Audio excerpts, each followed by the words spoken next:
We had vandalism. No, vandals.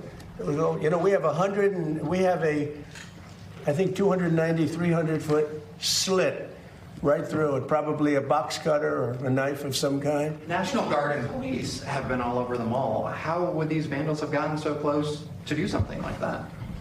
Do you have any proof of this? I mean, we didn't have a lot of them then. Who would think that somebody would go into a pool and take a knife and start cutting it? But do you have proof of that? Yeah, we have you have proof. photos or videos? Well, let's put it this way. When you have a 350, I think it's 350, not 250, a 350-foot slit from one end to the other, you think that's proof? Yeah, that's proof of a really bad no-bid contract, Will. And yeah. the worst... That's what the bid is. I mean, devoid of reality lie that you can just see for yourself. Yeah. The size of the alleged gash apparently keeps growing in President Trump's mind. The president claims vandalism is to blame for the large pieces of liner that have been floating in the water at the Lincoln Memorial Reflecting Pool. The president also claimed, without evidence, that somebody put fertilizer in the pool, causing the massive algae bloom.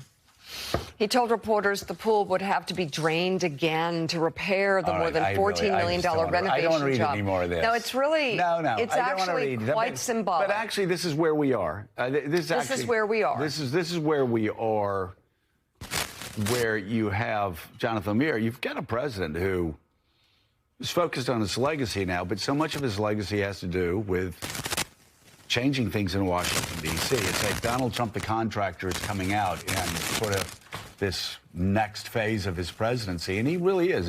He's obsessed with it, whether it's putting gold on anything that doesn't move in the White House, whether it's tearing down, you know, the east wing of the White House, whether it's this reflective. He's obsessive about it because he's Donald Trump, the builder, and the focus on it is if you're she and you're looking at this, you got to be thinking, my God, he's lost his mind. Yeah, I mean, more power to him, he probably would say.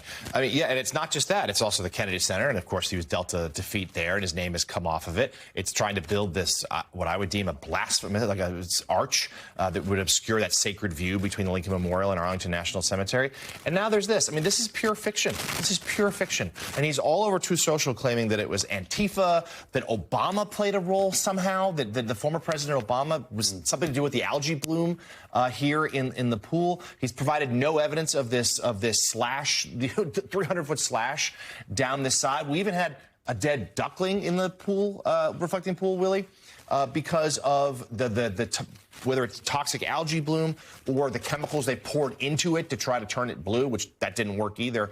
And let's remember, this is because of all the celebrations coming in the mall in the coming days for the 250th, including the Trump rally. And he's afraid of what that backdrop's going to look like. This is a snapshot of the whole administration. You have incompetence, doing a bad job. You've got corruption, giving a no-bid contract to the pool guy in Palm Beach who lives near Mar-a-Lago, who has no idea how to do this kind of work. And then when it fails because of the incompetence, you create a conspiracy theory, you tell lies about people, you detain American citizens for questioning who put their hands in the water, or you suggest that reporters who pick up a piece of the paint that's floating and show it to a camera.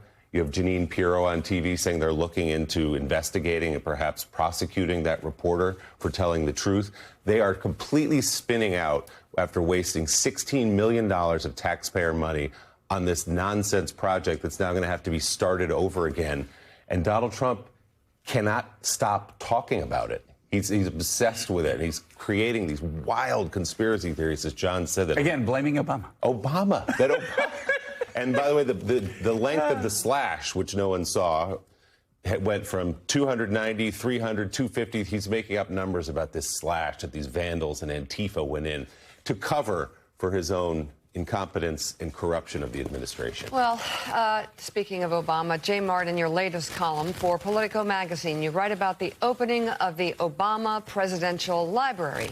Quote, the unveiling of presidential libraries has always been one of those political rituals that blends past, present, and future. In Chicago, however, it was as if yesterday, today, and tomorrow all converged. It was inevitable that the current president would shadow the gathering because this is, like it or not, the age of Trump. Who he is and what he's done to the country and presidency is inescapable. Yet, in their impassioned effort to argue that there is and was a better way, the Obamas all but dragged Trump on stage with them.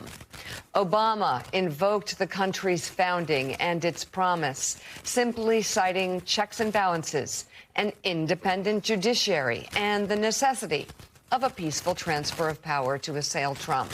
Those values, Obama said, didn't belong to any party, but were American values we can all share. So, J. Martin, talk about the shadow looming over this event. Well, first of all, I'm just glad to have an alibi, guys, that I was not the one creating that 4,000-foot jagged line across the reflecting pool. Exactly. I was in Chicago, so it wasn't me.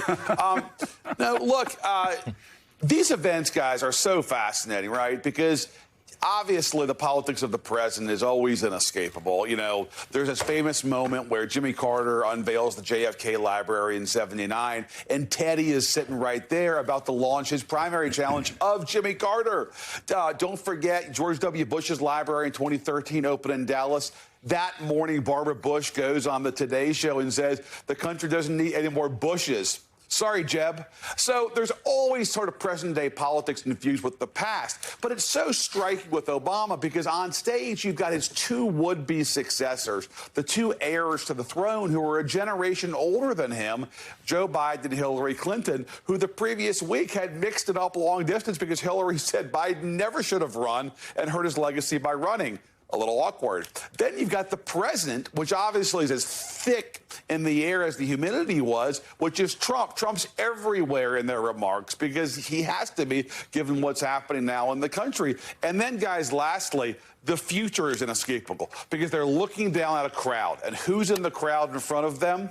Well, it's Josh Shapiro, it's Gavin Newsom, it's Mark Kelly, it's Pete Buttigieg, and yeah, it's two local boys named Rahm Emanuel and J.B. Pritzker. So this event ostensibly is about Obama's library, but it's really about the politics of the past, present, and future, and they're all converging there in one glorious place at one time.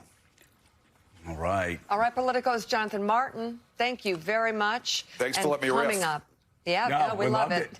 It's a great article. Glad we got you to finally get in the chair there.